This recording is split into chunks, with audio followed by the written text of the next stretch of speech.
Hello बच्चों, how are you? कैसे हो आप लोग? चलो आज हम लोग लेक्चर नंबर 2 में एसिड बेस एंड सॉल्ट्स का देखेंगे। कल के लेक्चर में हमने देखा था कि एसिड्स क्या होते हैं, बेसिस क्या होते हैं। आज के लेक्चर में देखेंगे कि एसिड बेस के साथ साथ सॉल्ट के बारे में भी डिस्कस करते हैं। तो कल के लेक्चर में मैंने आपको बताया था कि एसिड्स क्या होता है, बेस क्या होता है, और उसके डिफरेंट डिफरेंट कॉन्सेप्ट बताए थे। और डिफरेंट कॉन्सेप्ट कौन से थे एक बार फिर से बताता हूँ, ध्यान सुनना। पहला था आपका क्लासिकल कॉन्सेप्ट, जिसमें हमने अलग अलग प्रॉपर्टी देखी एसिड्स की।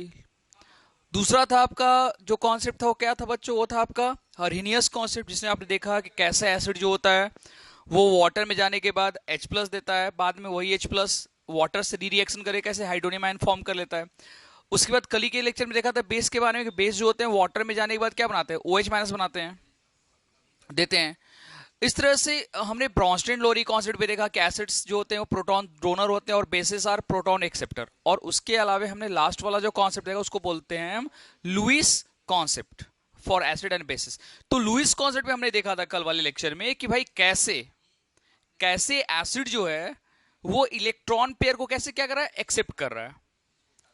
कल बताया था मैंने कि लुईस कॉन्सेप्ट क्या कहता है कि जो इलेक्ट्रॉन पेयर को एक्सेप्ट करेगा वो क्या कहलाएगा, लुईस एसिड। और जो इलेक्ट्रॉन पेयर को डोनेट करेगा वो क्या कहलाएगा, लुईस बेस कहलाएगा। तो ये चारों टॉपिक बहुत इंपॉर्टेंट है, आप नोट कर लो इसको। चलो आगे हम बढ़ते हैं। तो आज के लेक्चर में बच्चों हम बात करते हैं पहले सॉल्ट के बारे में डिस्कस, उसके बाद हम आगे जाएंगे, ठीक है ना। चलो सॉल्ट के बारे में पहले बात करते हैं। तो सॉल्ट के बारे में देखो यहाँ पे है क्या, पहले ये सुनो। यहाँ पे सॉल्ट, नाम से ही सॉल्ट का क्लियर है कि आपने जब हमारे घरों में जो नमक हम यूज करते हैं सब्जियों में, आपने देखा है कि कभी ऐसा हुआ कि अगर सब्जी बहुत टेस्टी बनी है और उसमें अगर नमक नहीं मिलाया हुआ है तो क्या उसका खाने में अच्छा लगता है? बिल्कुल अच्छा नहीं लगता है। नहीं लगता है ना, क्लियर है ना। तो इसका मतलब कि सॉल्ट बहुत इंपॉर्टेंट है। अगर देखा जाए तो हमारे लाइफ में वाटर के बाद अगर इंपॉर्टेंट है, वाटर और ऑक्सीजन के बाद अगर खाने में अगर कोई, अगर वाटर के बाद खाने में पानी तो जरूरी होता है यहाँ पे, अगर पानी के बाद अगर सबसे इंपॉर्टेंट तो वो नमक ही है। ऐसे जीने के लिए हम लोग को क्या चाहिए, एयर चाहिए, वाटर चाहिए सब। लेकिन अगर खाने की अगर स्पेशल बात की जाए तो पानी और नमक, वाटर एंड सॉल्ट। तो सॉल्ट बहुत ही इंपॉर्टेंट है खाने के लिए। आपने बहुत टेस्टी घर पे खाना बनाया, वेज नॉन वेज, और अब आपने उसमें नमक डालना भूल गए तो खाने का टेस्ट ही बेकार हो जाता है। इसका मतलब सॉल्ट बहुत इंपॉर्टेंट। तो सबसे पहला क्वेश्चन ये आता है बच्चों कि सॉल्ट एक्चुअल में बनता कैसे है, क्लियर है ना। देखो, तो सॉल्ट का एक्चुअल में देखा है तो लैब में जो प्रिपरेशन होता है बच्चों वो होता है एसिड को बेस से रिएक्शन करा दो। कोई भी एसिड ले लो, आप कोई भी एसिड ले लो, मैं ये बोल रहा हूं यहाँ पे कोई भी एसिड। तो एसिड आप ले लो यहां पे, और एसिड को आप बेस से रिएक्शन करा दो। कोई भी बेस, यहां पे कोई भी चलेगा। आप किसी भी एसिड को किसी बेस से रिएक्शन करा दो। तो if acid reacts with basis and form salt and water. देखो अब मैं ये नहीं बोल रहा हूं कि एक स्पेशल एसिड लेंगे, कोई भी एसिड ले लेंगे, अब वो चाहे स्ट्रॉन्ग एसिड हो, वीक एसिड हो, उस तरह से बेस में भी क्या करेंगे हम, कोई भी बेस ले लेंगे, चाहे वो स्ट्रॉन्ग बेस हो या वीक बेस हो। तो किसी भी, चाहे स्ट्रॉन्ग वीक, किसी भी अगर एसिड को अगर बेस से मैं रिएक्शन कराऊंगा तो फाइनली जो प्रोडक्ट बनेगा उसका फाइनल क्या बनेगा बच्चों, सॉल्ट बनेगा। क्या बनेगा, सॉल्ट। देखो यहां पे, अब इसको समझने के लिए मैं यहां पे कुछ एग्जांपल हम लेते हैं इसको समझने के लिए, ठीक है ना। देखो एग्जांपल क्या होगा। तो सबसे पहला एग्जांपल लेते हैं बच्चों, यहां पे एसिड है हमारे पास है HCl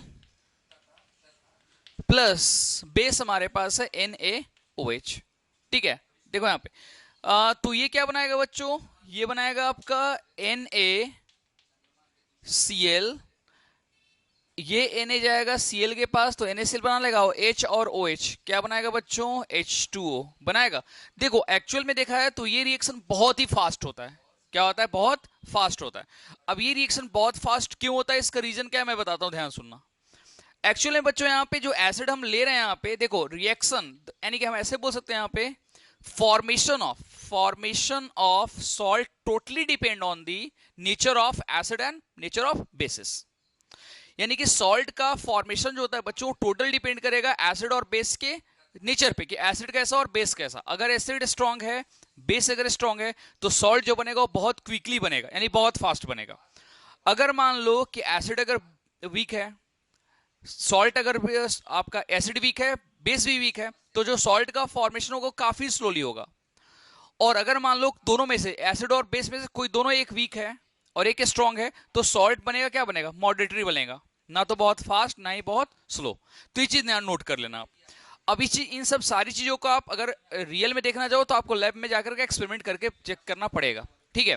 फिलहाल तो यहाँ पे मैं बता रहा हूँ, देखो और भी एग्जांपल्स। चलो हमने यहाँ पे एक और एग्जांपल है बच्चों, दिस इज H2SO4, ये भी एक एसिड है, स्ट्रॉन्ग एसिड ही है। And H2SO4 reacts with KOH। देखो एक बात ध्यान रखना, किसको हम बोलते क्या, caustic soda, and this called caustic potash. क्या बोलते हैं बच्चों, कॉस्टिक पोटास के नाम जानते हैं। तो ये क्या बनाएगा यहाँ पे, ये बना लेगा आपका क्या, K2SO4, K2SO4 प्लस H2O, बोलो बनाएगा, हाँ है ना। कैसे भाई, K2 क्योंकि सल्फेट पे चार्ज होता है 2 माइनस, तो ये क्या होगा, पोटेशियम 2 हो जाएगा, K2 और SO4 और H2 और OH, ये क्या है वाटर। तो वाटर कितना हो जाएगा यहाँ पे, 2 लगा दो, बैलेंस तो आपको आता ही है करने, 2 लगा दो यहाँ पे भी 2 लगा दो। देखो आप चेक करो, बैलेंस करेगा, potassium 2, sulphur 1, sulphur, oxygen 4 2 6, oxygen 4 2 6, hydrogen 4 2 2 4, हो गया बैलेंस। अब आगे देखते हैं हम कुछ रिएक्शंस। चलो अब हम थर्ड रिएक्शन के बारे में बात करते हैं यहाँ पे। तो we have H3PO4, we have H3PO4, this is called phosphoric acid। क्या बोलते हैं हम, phosphoric acid। And if phosphoric acid reacts with NH4OH, this is called ammonium hydroxide, this is called ammonium hydroxide। तो if phosphoric acid reacts with ammonium hydroxide and form product is NH4 whole 3PO4, this is called ammonium phosphate। Plus ये आपका क्या बनाएगा बच्चों, यहाँ पे ये बनाएगा आपका H2O। बाकी तो आप बैलेंस कर ही लोगे, कुछ नहीं करना, आप बैलेंस करना। This is called ammonium, this is called ammonium phosphate, this is called ammonium phosphate, ठीक है। अब आप देखो यहाँ पे ये अमोनियम फॉस्फेट आपका हो गया। अब एक बात बताओ, दिस ऑल आर सॉल्ट्स, ये भी सॉल्ट है, ये भी सॉल्ट है, ये भी सॉल्ट है, सभी सॉल्ट्स हैं। अब मुझे एक बताओ कि डिफरेंस क्या है यहाँ पे सभी सॉल्ट में। देखो यहाँ पे जैसा कि हम देख रहे हैं यहाँ पे ये दोनों में जो मैंने यूज किया है, मैंने यूज जो किया है, एसिड भी स्ट्रांग है और बेस भी स्ट्रांग है। जबकि यहाँ पे क्या हो रहा है, यहाँ पे एसिड भी वीक है और बेस भी जो हम ले रहे हैं वो भी क्या है, वीक है। तो ऐसे केस में क्या होगा, ये सॉल्ट तो बनेगा लेकिन जिस वेलोसिटी से, जिस रेट से आपका ये सॉल्ट बन रहा है उस रेट से ये नहीं बनेगा। इसके फॉर्मेशन का जो रेट है वो क्या हो जाएगा, काफी स्लो हो जाएगा। स्लो का मतलब ये हुआ बच्चों कि बहुत धीरे धीरे बनेगा, लेकिन बनेगा सॉल्ट, कंफर्म बनेगा सॉल्ट।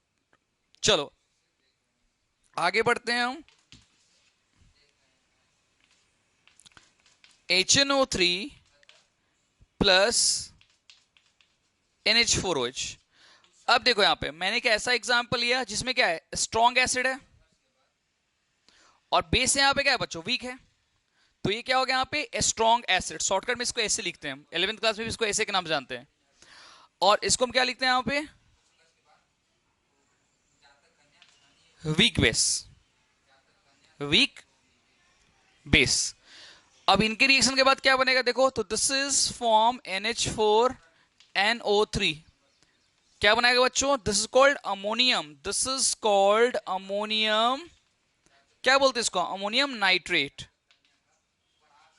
क्या बोलते हैं हम, अमोनियम नाइट्रेट। प्लस क्या बनेगा आपका, प्लस यहां बन जाएगा बच्चों यहाँ पे H2O। कैसे भाई, OH और उसका एक H, ये क्या बना लेगा आपका, H2O फॉर्म कर लेगा। अब देखो यहाँ पे ये क्या होगा, इसका रिएक्शन कैसा होगा, तो इसका रिएक्शन बच्चों मॉडरेट होगा। कैसे मॉडरेट होगा, देखो यहाँ पे चूंकि यहाँ पे बेस तो वीक है लेकिन एसिड क्या यहाँ पे स्ट्रांग है, ठीक है। चलो एक और लास्ट एग्जांपल हम एक और देख लेते हैं। देखो यहाँ पे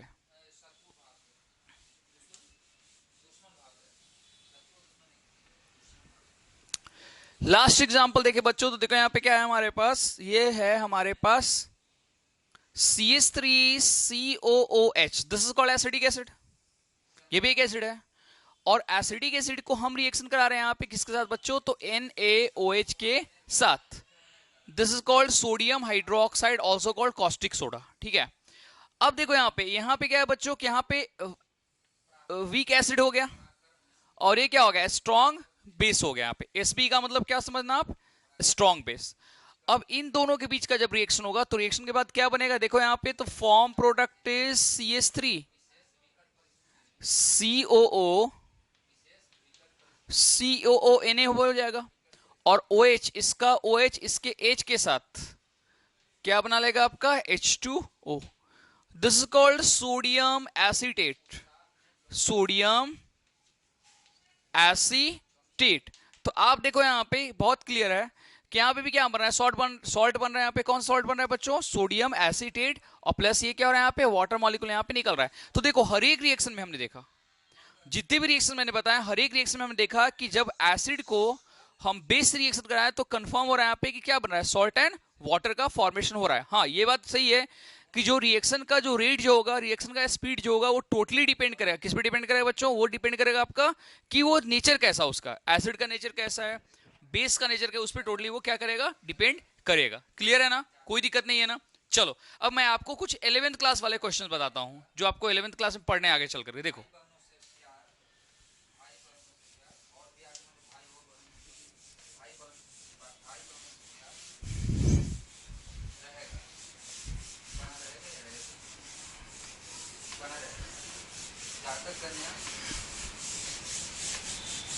अगर जीवन में व्यापार करना चाहते हैं, यहाँ तक जीवन में अगर व्यापार करना चाहते हैं। चलो तो मैं 11th क्लास के कुछ क्वेश्चन बताता हूँ 11th क्लास में इस क्वेश्चन को कैसे डील करते हैं हम लोग। देखो यहाँ पे, तो मैं देखो यहाँ पे कुछ सॉल्ट लिखता हूँ, देखो यहाँ पे CH3 COOK है,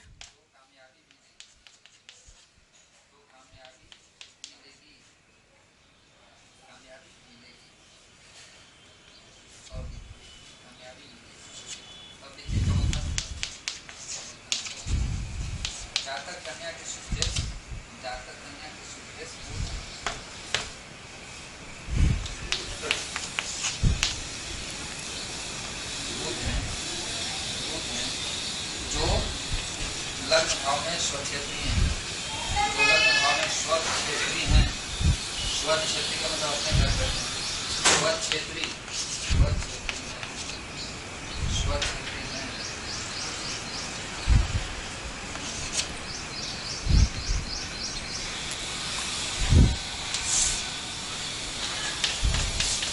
इस घर पर मंगल अष्टम पूर्ण दृष्टि से अष्टम पूर्ण दृष्टि से अष्टम पूर्ण दृष्टि से अष्टम पूर्ण दृष्टि से अष्टम पूर्ण दृष्टि से समभाव में देख रहा है, समभाव में देख रहा है, समभाव में देख रहा है। और गुरु भी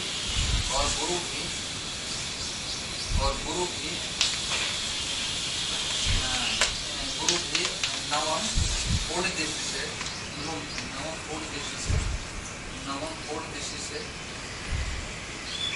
समभाव में। चलो अब हमारे पास ये टोटल देखो यहाँ पे मैंने यहाँ पे एग्जाम्पल, ये सभी जितने भी मैंने लिखा है यहाँ पे, वो दीज ऑल आर सॉल्ट्स। ये क्या है बच्चों, सॉल्ट्स हैं। देखो यहाँ पे नोट करो, यहाँ पे ये सभी क्या आपके सॉल्ट्स हैं। अब देखो आप यहाँ पे, अब हमको 11th क्लास में इस पे क्वेश्चन कैसे आते हैं, नोट करो पहले, सुनो यहाँ पे ध्यान से। जो मैं बताने वाला हूँ बहुत इंपॉर्टेंट है point of view 11th class के हिसाब से, क्योंकि 11th क्लास में क्वेश्चन आते हैं। इवन ऐसा आप मान के चलो कि 11th क्लास में क्वेश्चन होता है, जेई मेंस में आते हैं 4 ऑप्शन से रिलेटेड। आपको सिलेक्ट करना आता है कि एक सीक्वेंस में बताओ कि इसमें कौन एसिड है, कौन बेस है, सॉल्ट कौन सा है, स्ट्रॉन्ग एसिड का कौन सा सॉल्ट जो है स्ट्रॉन्ग एसिड स्ट्रॉन्ग बेस का है, कौन salt weak acid weak base का है, कौन salt weak acid strong base का है, और कौन सॉल्ट है स्ट्रॉन्ग एसिड वीक बेस का है। ऐसे क्वेश्चन आते हैं बच्चों। देखो यहाँ पे सबसे पहले कुछ नहीं करना, आपको समझना है। यहाँ पे देखो, आपको ये बताना है कि दिस इज सॉल्ट ऑफ, ये सॉल्ट जो है वो कैसा है, यानी कि इसका नेचर कैसा है, ये कैसा बना हुआ है, यानी कि स्ट्रॉन्ग एसिड स्ट्रॉन्ग बेस का है, या वीक एसिड वीक बेस का है, या वीक एसिड स्ट्रॉन्ग बेस का है। देखो यहाँ पे समझो, यहाँ पे पहले तो हमको ये पता करना है कि सॉल्ट जो बना है वो कौन से एसिड और कौन से बेस से मिलकर के बना हुआ है, नेचर उसका क्या होगा। तो नोट करो यहाँ पे, दिस इज एसिडिक एसिड होगा, और ये क्या होगा यहाँ पे, के है यहाँ पे, तो ये क्या होगा, एक्चुअली में ये कुछ ऐसा होगा, CH3COH, दिस एसिडिक एसिड। और जब एसिडिक एसिड को आप रिएक्शन करा दो किसके साथ, KOH के साथ, किस रिएक्शन करा दो आप, KOH के साथ, तो क्या बन जाएगा बच्चों, CH3COOK एंड प्लस क्या बनेगा आपका, H2O बनेगा, बोलो हाँ या ना, बनेगा ना। इसका मतलब ये होगा दिस इज सॉल्ट ऑफ, क्या बोले इसको, salt of weak acid and plus मैं यहां लिख देता हूं वीक एसिड एंड ये क्या हो गया यहां पे, स्ट्रॉन्ग बेस। देखो मैंने लिख दिया यहां पे, ये सॉल्ट कैसा होगा बच्चों, salt of weak acid and strong base. Note करो यहां पे WA का मतलब क्या हुआ, वीक एसिड, और SB का मतलब क्या हुआ यहां पे, स्ट्रॉन्ग बेस। चलो अब हम आगे बढ़ते हैं यहां पे। अब देखो यहां पे, अब हमको ये बताना है अमोनियम क्लोराइड के बारे में कि अमोनियम क्लोराइड सॉल्ट कैसा है। This salt of strongest strong base, this salt of weak acid weak base, salt of strongest acid weak base, salt of weak acid strong base. ठीक है ना, तो ऐसे करके 4 ऑप्शंस रहेंगे। चलो हम आगे बढ़ते हैं। देखो यहां पे this is NH4OH reacts with HCl, तो ये क्या बना लेगा बच्चों, form product is NH4Cl plus H2O। देखो क्लियर हो गया ना, जब आप क्वेश्चन सॉल्व करोगे तो आपको पहले ये पता चल जाएगा कि कौन सा सॉल्ट कौन से एसिड और कौन से बेस से मिला हो, लेकिन मैं चलो आपको यहां बता देता हूं।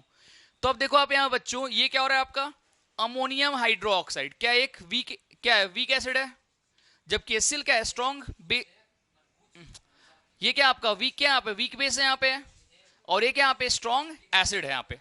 तो अमोनियम हाइड्रोक्साइड क्या, अमोनियम हाइड्रोक्साइड क्या हो गया आपका, दिस इज वीक बेस हो गया यहाँ पे, और ये क्या हो गया, स्ट्रॉन्ग एसिड हो गया। अब दोनों के बीच का रिएक्शन करा लो आप। तो अब देखो यहाँ पे ये क्या होगा, यहाँ पे weak base plus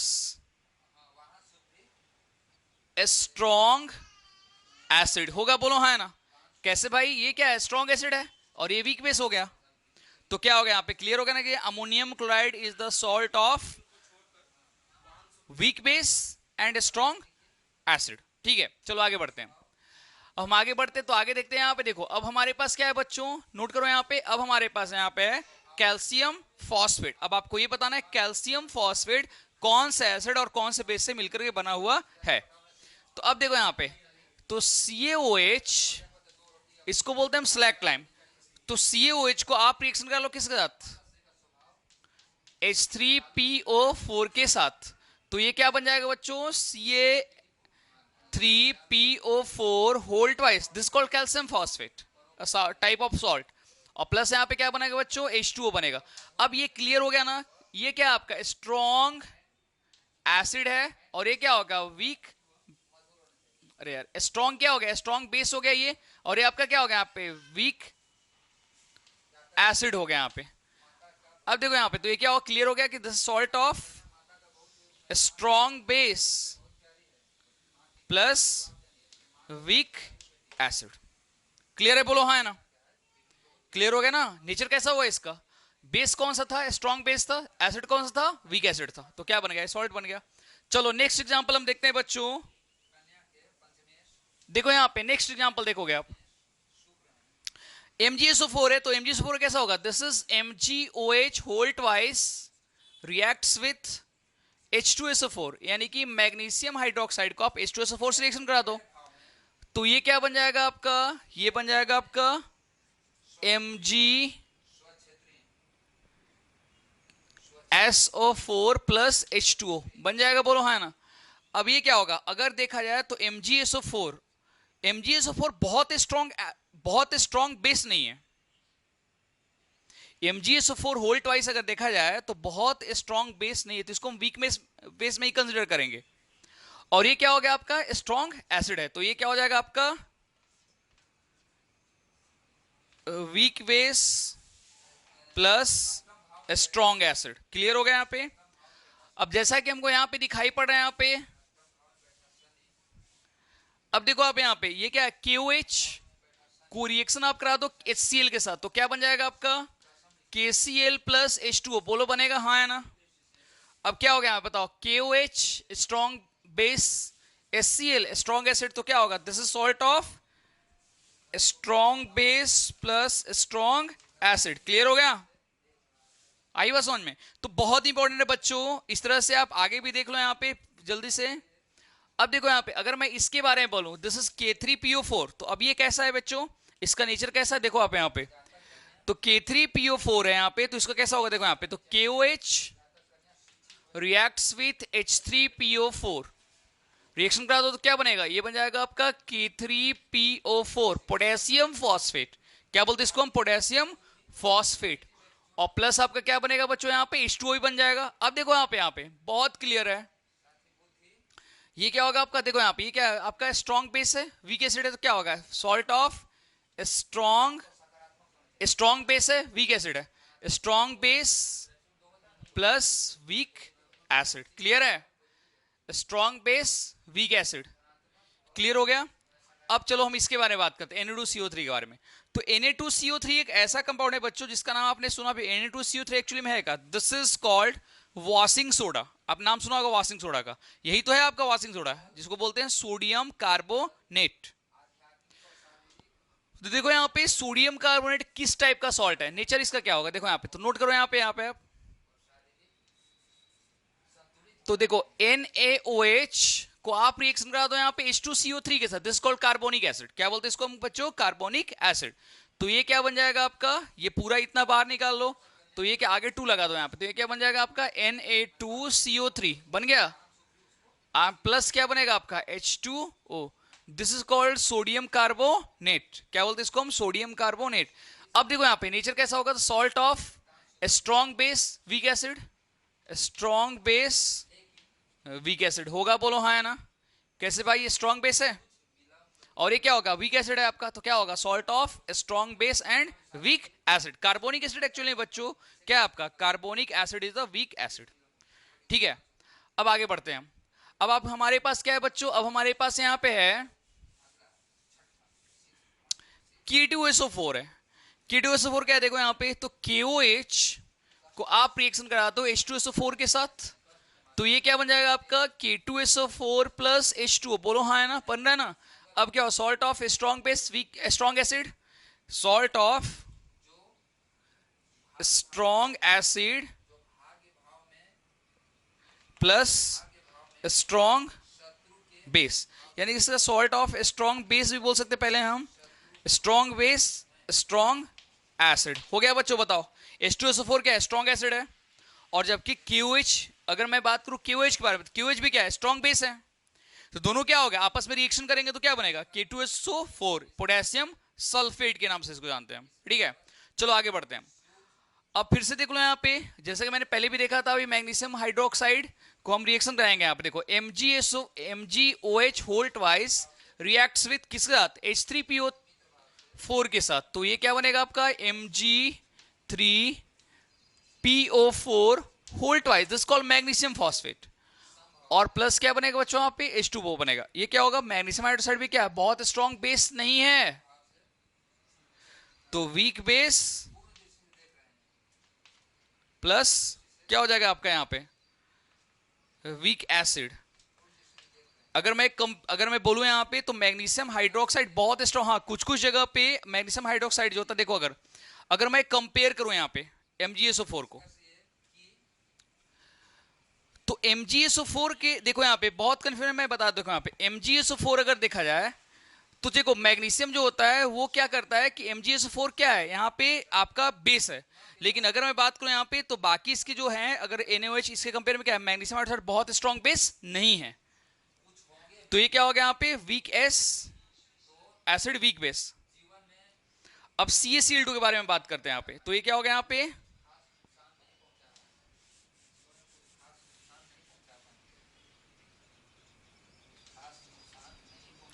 COH whole twice plus HCl, ये क्या बनाएगा आपका CaCl2 plus H2O।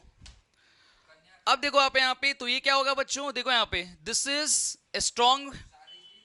Strong base plus क्या हो गया यहाँ पे स्ट्रॉन्ग एसिड, है ना, ये भी स्ट्रॉन्ग बेस, ये भी क्या है स्ट्रॉन्ग एसिड है,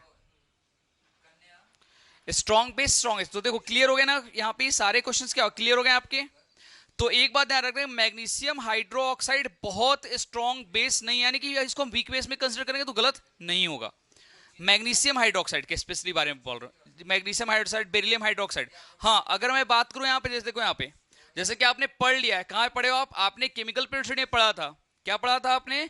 कि ग्रुप सेकंड में कौन कौन? बेरिलियम है, मैग्नीशियम है, कैल्शियम है, स्ट्रोंशियम है और बेरियम है।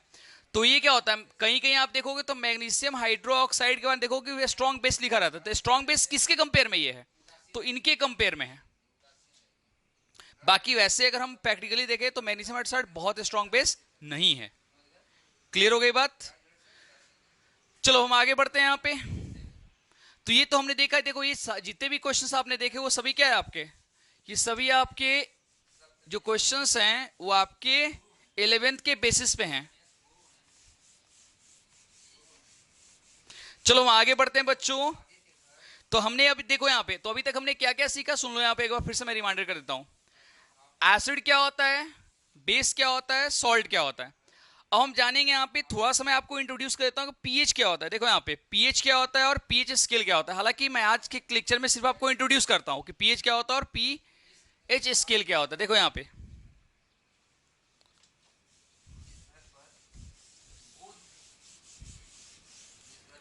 देखो यहां मैं लिखता हूं पीएच एंड पीएच स्केल।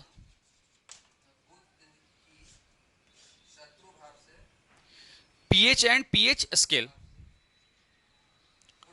देखो एक्चुअल में देखा जाए यहाँ पे तो पीएच और पीएच स्केल, देखो पीएच का मतलब क्या होता है पहले समझो। पीएच का पूरा नाम होता है बच्चों यहाँ पे पावर ऑफ हाइड्रोजन। अब आपको ये पता होना चाहिए एक्चुअल में है क्या पीएच। देखो किसी भी, देखो हर एक एसिड का बेस का अपना क्या होता है, एक पीएच स्केल होता है, मतलब पीएच वैल्यू होता है। आप ऐसा समझ सकते हो यहाँ पे हर एक एसिड का, हर एक बेस का एक पीएच वैल्यू होता है और उसी पीएच वैल्यू के अकॉर्डिंग हम ये डिसाइड करते हैं कि एसिड कैसा है, बेस कैसा है, वो हम डिसाइड करते हैं। ठीक है, देखो अब यहाँ पे मेरी बात ध्यान सुनना। आपने सुना होगा कि हम लोग का ब्लड का आपको, आपने ब्लड टेस्ट करवाया कभी, या ब्लड टेस्ट होता है उसमें पीएच लिखा रहता है। हमारे यूरिन का, हमारे दांत जो होते हैं उसका पीएच होता है। एक बात है, हमारे बॉडी में भी पीएच का काफी बहुत इंपॉर्टेंट रोल है। अगर हमारे ब्लड में, अगर हमारे दांतों में, अगर हमारे यूरिन में अगर थोड़ा सा भी उसके पीएच वैल्यू में चेंज आया, चूंकि देखो उसका पीएच वैल्यू फिक्स होता है, अगर उनके पीएच वैल्यू में थोड़ा सा अगर भी चेंज आया तो क्या होगा, हमारे बॉडी में डिफरेंट डिफरेंट टाइप्स के डिजीज होना स्टार्ट हो जाते हैं। चाहे वो ब्लड से रिलेटेड हो, यूरिन से रिलेटेड हो, या फिर आपका क्यों ना हो, मतलब आपका दांत से रिलेटेड बीमारियां हो। तो देखो पीएच एक बहुत इंपॉर्टेंट चीज है, चाहे हम बायोलॉजिकल पॉइंट ऑफ व्यू से देखें या केमिकल पॉइंट ऑफ व्यू से देखें, दोनों में बहुत इंपॉर्टेंट पीएच। पीएच का मतलब होता है पावर ऑफ हाइड्रोजन, जिससे हम किसी भी एसिड का, किसी बेस का हम स्ट्रेंथ पता करते हैं। मैंने तुमसे क्या बोला था पिछले क्लास में बच्चों? मैंने आप लोगों से ये बोला था कि हम लोग एसिड, ये स्ट्रॉन्ग एसिड है या वीक एसिड है, तो हम ये कैसे पता करते हैं कौन स्ट्रॉन्ग एसिड है कौन वीक एसिड? तो उसके लिए हम पीएच स्केल यूज करते हैं। उसके लिए हम पीएच स्केल यूज करते हैं। स्केल से हमको ये पता चलता है कि ये स्ट्रॉन्ग एसिड है, ये वीक एसिड है, या ये फिर न्यूट्रल है, ना तो एसिड है ना ही बेस है, ये न्यूट्रल है। समझे बात को यहाँ पे? तो पीएच है क्या यहाँ पे? तो पीएच से हम बेसिकली, पीएच जो है बेसिकली हम किसी भी एसिड्स के बेस के हम उसके स्ट्रेंथ का पता करते हैं कि उसका नेचर कैसा होगा, एसिडिक होगा, बेसिक। जैसे एक मिनट मान लो, सपोज एक मिनट मान लो, क्या मान लो कि आपके पास कोई अननोन ला करके आपके पास एक बॉटल रख दिया है और उस बॉटल में लिक्विड है, और आपको यह पता करना है कि वो एसिड है, बेस है या सॉल्ट है। तो आप क्या करोगे यहाँ पे? आप वहां पे पीएच स्केल यूज करोगे और उस पीएच स्केल से हमको रीडिंग है, देखो जिसका पीएच वैल्यू अगर मान लो रीडिंग में उसका पीएच वैल्यू 7.0 आ गया, तो 7.0 आ गया, इसका मतलब क्या होगा? ना तो एसिड है ना बेस है, न्यूट्रल है। यानी कि सपोज ऐसा मान के चलो वो वाटर होगा वो। अब अगर मान लो कि हमने वहां पे एक लिक्विड में, वहां पे मान लो उसका पीएच वैल्यू अगर 7 से कम आता है, बिलो देन 7 आता है, तो इसका मतलब ये होगा कि वो एसिड होगा। क्या होगा? एसिड। अगर मान लो कि अगर उसका पीएच, अगर मान लो उसका पीएच वैल्यू कितना आता है, अबव देन 7 आता है, तो इसका मतलब कंफर्म होगा कि वो लिक्विड जो रखा हुआ क्या है, बेस आपका है। तो एक बहुत ही इंपॉर्टेंट इंस्ट्रूमेंट है जिससे हम पता लगा सकते हैं आसानी के साथ कौन एसिड है, कौन बेस है, कौन सॉल्ट है। बहुत इंपॉर्टेंट है। तो पीएच से हम ये पता करते हैं किसी भी एसिड का, बेस का हम स्ट्रेंथ का पता लगाते हैं कि उसका नेचर कैसा होगा। ठीक है, अब देखो पीएच स्केल एक्चुअल में होता क्या है, देखो यहाँ पे स्केल कुछ ऐसा होता है, देखो यहाँ पे बना लो आप। जैसा कि आपने देखा था बच्चों की एसिड क्या होता है, रिनेस कॉन्सेप्ट को, एक एसिड क्या होता है, वाटर में जाने के बाद H प्लस देता है, समझ रहे हो ना। और बेस क्या करता है, वाटर में जाने के बाद OH माइनस देता है, क्लियर है। तो देखो यहाँ पे स्केल पहले देखो यहाँ पे,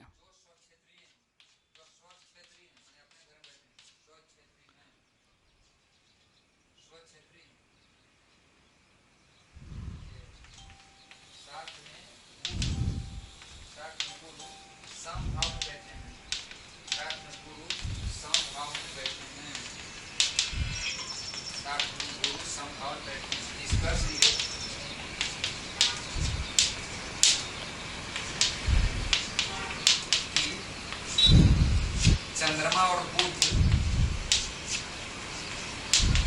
चंद्रमा और बुध तथा मंगल के कुप्रभाव से बचने के लिए गुरु की आराधना करना,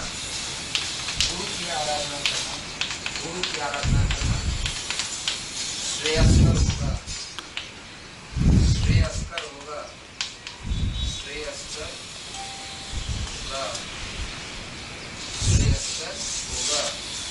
कन्या का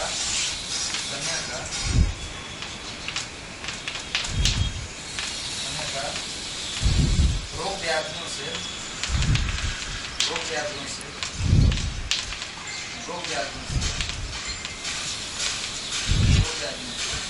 कुछ कष्ट आ सकते हैं,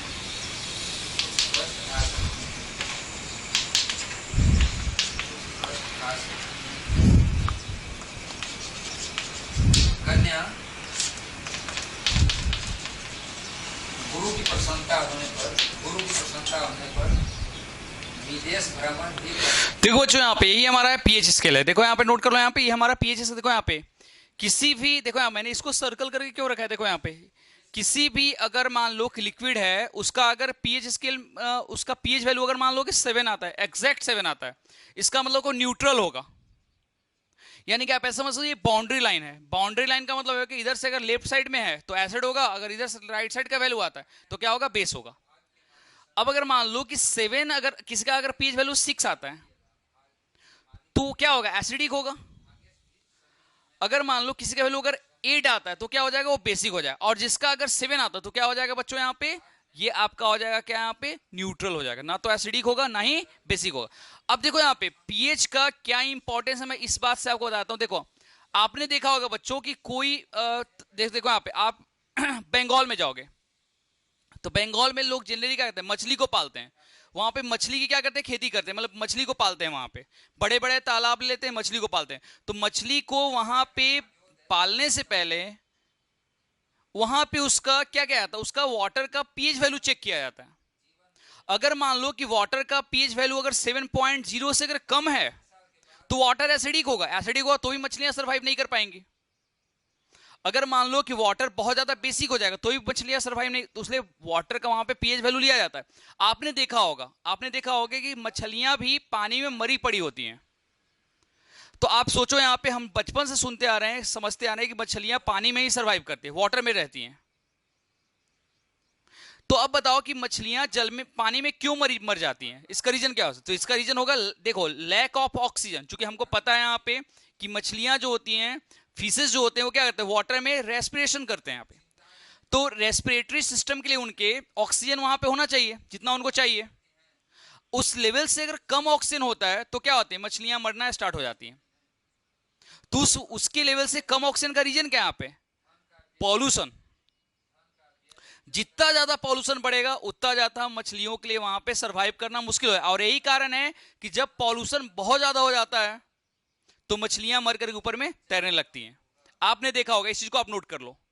कभी भी आप देखोगे कि मछलियां मरी हुई, इसका मतलब समझ लो कि वाटर बहुत ही इम्प्योर है। और हाँ, अगर वाटर अगर 7.0 का पीएच वैल्यू रखे हुए तो इसका मतलब कि वाटर में मछलियां सर्वाइव करेंगे। हमारे घरों में एक्वेरियम होता है, अगर उसका पीएच वैल्यू चेक करोगे तो उसका पीएच वैल्यू अप्रोक्सीमेटली क्या होगा, लगभग 7 की रीडिंग पे आएगा। तो चलो, मैंने आज के लेक्चर मैंने आपको जस्ट इसको इंट्रोड्यूस किया है।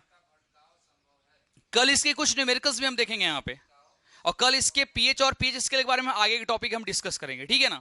तो फिलहाल अभी आप इतना याद रखना, आज मैंने बहुत ही इंपॉर्टेंट टॉपिक आपको बताया था, नेचर ऑफ सॉल्ट्स। सॉल्ट्स का नेचर कैसा होगा, तो ये चीज आप नोट कर लो यहाँ पे, समझ लेना। बाकी इसका डिटेल में अगले लेक्चर में आपको बताऊंगा, ठीक है ना। चलो आज के लेक्चर कितना ही बच्चों, wish you all the best, ठीक है ना। चलो।